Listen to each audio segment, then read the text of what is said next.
Hi, Indian movies recapped here. Today I am going to explain a South Korean fantasy film called Vanishing Time, A Boy to Returned. Spoilers ahead. Watch out and take care. At the start of the movie, a child psychiatrist interviews a girl named Surin. Surin gets visibly nervous when the doctor sets up a camera to record the interview. She asks her to recite her story from the beginning. Surin starts by saying that her mother married Dukan some years ago. Soon after the marriage, her mother passed away, and since then, Surin has been living with Dukan. He is appointed to a construction site on a ruler island named Huano, so the two have to move to the island. After her mother's death, Surin has never truly been happy. She doesn't talk much and isn't fond of her stepfather. She is enrolled in a new school on the island, where she has the opportunity to make many friends, but even then she prefers staying alone. Her stepfather has to work overnight as the chief of a tunnel construction site. Because of the explosions that take place during the construction, the inhabitants of the island are forbidden from entering the construction area. One night, Surin goes through her phone and reads comments on her blog about a wormhole. When her mother died, Surin wanted to run away from the world, and while researching ways to do that, she started to gain interest in wormholes, supernatural beings, and so on. She talks to people on the internet about such topics even on the school's computer. She accidentally leaves her computer open, which allows her classmates to read her comments and make fun of her. While returning home, Surin meets a boy named Sungmin who lives in an orphanage. Sungmin introduces himself and tries to befriend Surin, but she ignores him. The next day during lunch, Surin comes across Sungmin and his friends talking about her blog on the wormhole. Sungmin claims to have entered another dimension after reading it. That day, Sungmin follows her behind as she is walking home. On being called out, he says that he believes everything that she has written in the blog. Out of their shared interest in supernatural processes, the two become friends. Surin has developed her own alphabets to communicate with Sungmin in secret. They begin to use it daily to leave each other notes in Surin's diary. Every day after school, they go around town looking for ghosts. In one of such expeditions, Sungmin brings Surin to an abandoned wooden house in the forest. They explore the house and talk for a long time while carving on wax blocks. Surin has started to fall in love with Sungmin. She kisses him out of the blue, making him fluster. One day, Surin finds Sungmin and three of his friends planning to go to the construction site to watch the explosions. She joins them and the kids make their way through the woods so the grown-ups wouldn't see them. When they cross the fence to the site, one of the kids chickens out and runs back home. The other four hide behind a cliff waiting, but are disappointed when no explosions take place. While walking through the jungle, they come across a tiny cave.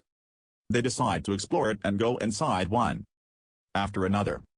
Eventually, they come across a bright glowing substance submerged in water at the end of the cave. Surin assumes that it is a meteoroid. Sungmin takes it upon himself to dive into the water and bring the substance out. On being brought out of the tunnel, the thing stops glowing. The kids notice that it looks like an egg. One of the guys named Taeshik claims that the egg might belong to a time goblin.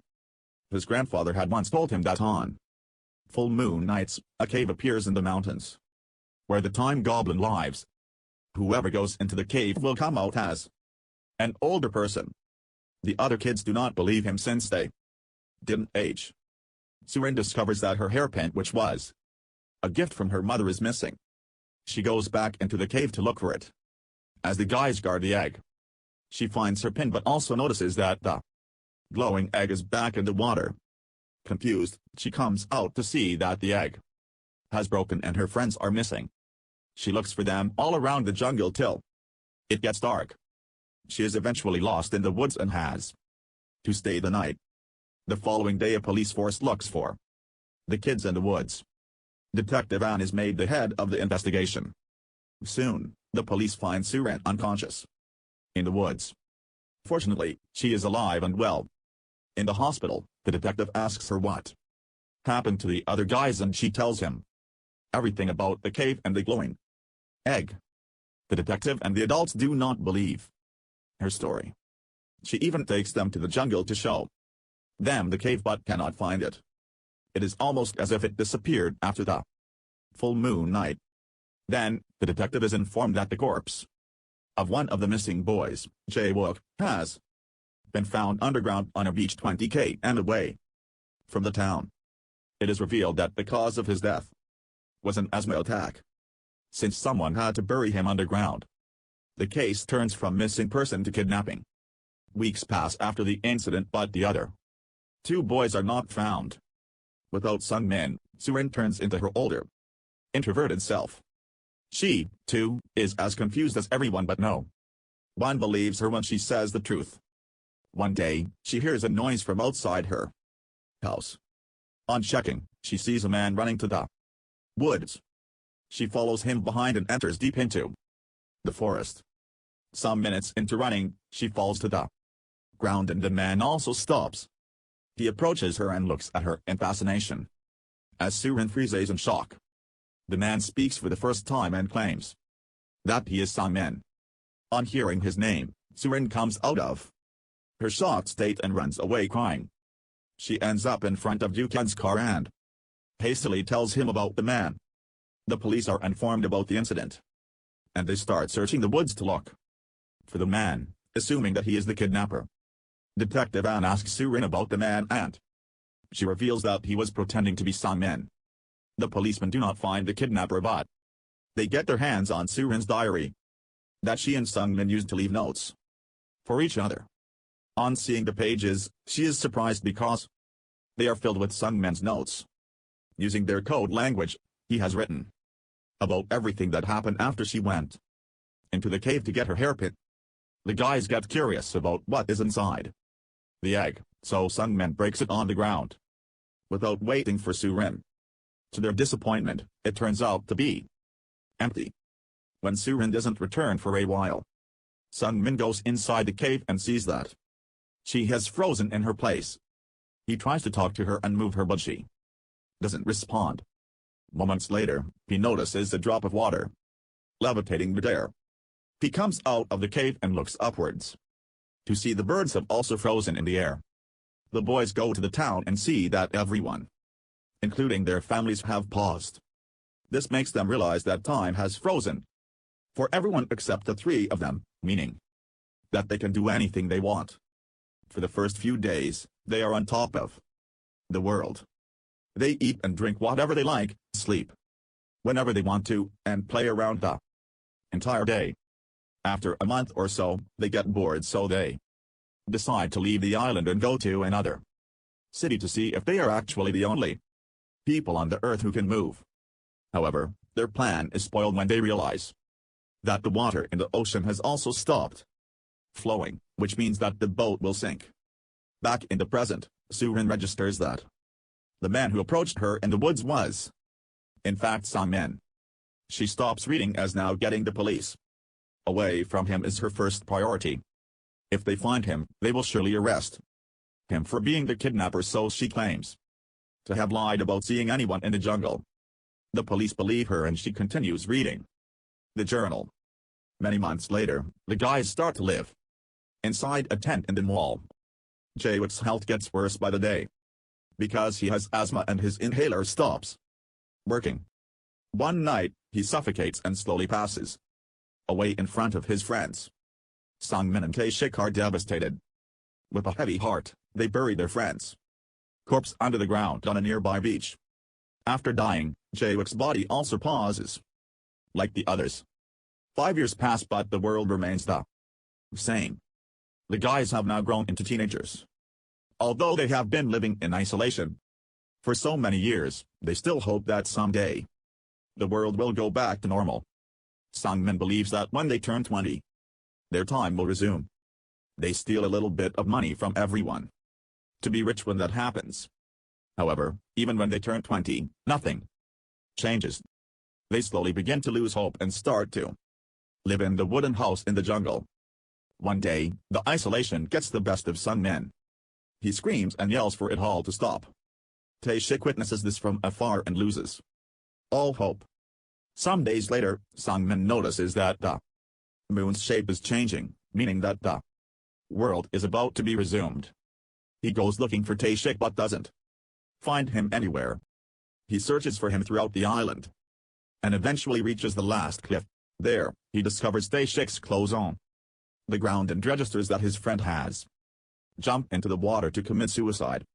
He also jumps behind Tae-shik as the last resort. But at the very moment, the world resumes. He comes out of the water and is mesmerized by the moving nature. After reading the journal, Soo-rin runs to the wooden house and finally sees her friend. They decide to tell the story to the world, but are unsure if anyone will believe them. Meanwhile, CCTV footage shows the police that Sung-min is in the woods. They believe he is the kidnapper. At night, Sung-min comes to Soo-rin's room for emotional support. Since he has been living alone for such a long time, he is scared he will harm himself to get rid of the pain. The next day, Tae-shik's parents arrive at the construction site blaming Do-kyun for their kid's disappearance. They believe that the explosion in the site killed their son, and Soo-rin is making up stories to save her stepfather. Meanwhile, Soo-rin and Sung-min go to the orphanage that Sung-min used to stay in. Soo-rin explains everything to the warden and comes outside to call Sung-min. However, she is dragged away by her father. Right then, Sung-min approaches his mother like warden and tells her everything he used to do as a kid. She is shocked but she still doesn't believe him. Do-kyun locks Soo-rin in her room at night, but Sung-min enters through the back door and frees her. They run away from the house to decide what they should do next. Soo-rin remembers seeing a second egg in the cave. She suggests she uses the egg and returns as an adult to prove to the others that Sung-min is innocent. However, Sung-min is against the idea because he knows how difficult it is to live in isolation. He would rather be named a kidnapper than let her go through what he felt in the past years. Do-kyun sees that his daughter is missing and figures she went to the wooden house after finding a picture of her and Sung-min on her phone. He goes there at night, attacks Sung-min, and tries to take Soo-rin back home. But Sung-min knocks him out and runs away with her. The next day, the police investigate the wooden house and believe that the kidnapper is manipulating Soo-rin by making her believe he is Sung-min. The news about Soo-rin's disappearance is on the TV, so the police soon find the two. A chase ensues between them and the police, when Soo-rin turns herself in to save Sung-min. Before separating, she asks him to meet her at the cave. Detective Ann tries to make Soo-rin understand that the kidnapper is lying to her, but she doesn't believe him. She makes an excuse of wanting to go to the bathroom and runs away to the cave. She brings the glowing egg out and hands it to Sung-min, but he refuses to return it to her because he doesn't want her to use it. He is about to turn himself in and take the blame for killing his friends. He runs away into the woods as Soo-rin follows him. At the same time, the police arrive and chase behind. They stop at the end of a cliff. An officer grabs Sung-min and pushes Soo-rin off the cliff in the process. The detective helps Soo-rin but ends up hanging off the cliff with her. Sung-min tries to save them, but before he can, they both fall back. To save them, Sung-min breaks the egg again and stops time. When Soo-rin wakes up a few seconds later, she is on a beach with the detective. She realizes what Sung-min has just done, although it has only been a moment for her. For Sung-min it must have been another decade. She is then taken back home. While eating dinner, she apologizes to her father for everything she has done and calls him Dad for the first time. The detective comes to inquire how they survived the fall.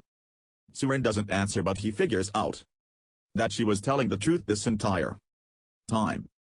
He suggests she give a false statement to the media and say that the kidnapper had manipulated her.